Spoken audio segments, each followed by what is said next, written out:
particular painting up here, the star. Now see the star on the left up here? Doesn't have much light, does it? But look at that star on the right. It looks like it's glowing, doesn't it? In fact, here's the original right up here. You can see it.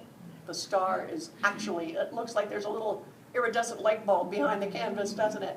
Glowing. Well, how do you make a star appear as though light is really emanating from it? Well, we know that light is comprised of color. We know that because whenever it rains and the sun comes out, we see a rainbow.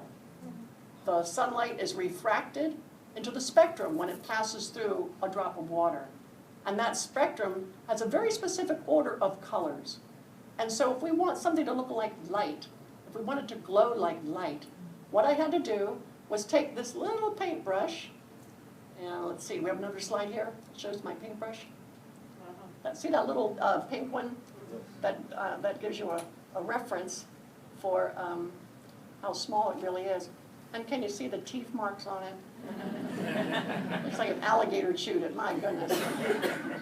But I took that little paintbrush and I went ahead and I daubed paint, white paint into the center of that star. Can we go back to the star a second? And then with the same little paintbrush, I began daubing all the colors of the rainbow in their proper subsequent order, gently melding one color into the next, almost imperceptibly. You cannot hardly see the change in color. And because it is so softened and the gradation is so careful, it appears as though it is glowing. But you want to know the amazing thing?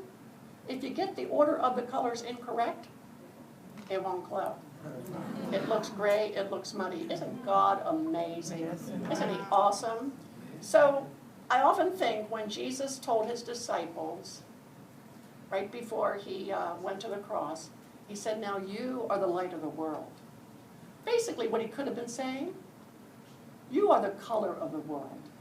You should bring color to your dark, depressing world. And I think that's what our charge is at Joni and Friends, to bring color, to bring light, to bring joy and gladness.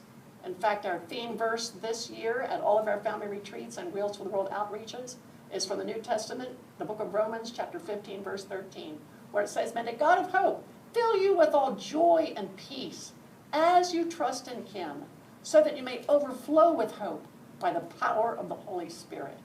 And I think that's what I'm feeling today. I told my friend this morning who got me up, I am feeling like Romans 15:13, overflowing with joy and peace and hope, because again, God's faithfulness in my life over all these years. See this other painting of the church? Look how those windows appear as though they're glowing. Well, you know what I did? I took pastel pencils with very sharp little points, and I outlined all the windows in the colors of the spectrum so that it would give the appearance of light glowing. Isn't that amazing? Now let me show you another picture. This next one is over here, and let me go to the next slide, Annie. This is a picture of my daddy. My father was a painter, and he was a housing contractor. He worked as a housing contractor, but his hobbies were horseback riding and tennis and swimming and camping and whittling. He loved to take out his knife and whittle on old driftwood.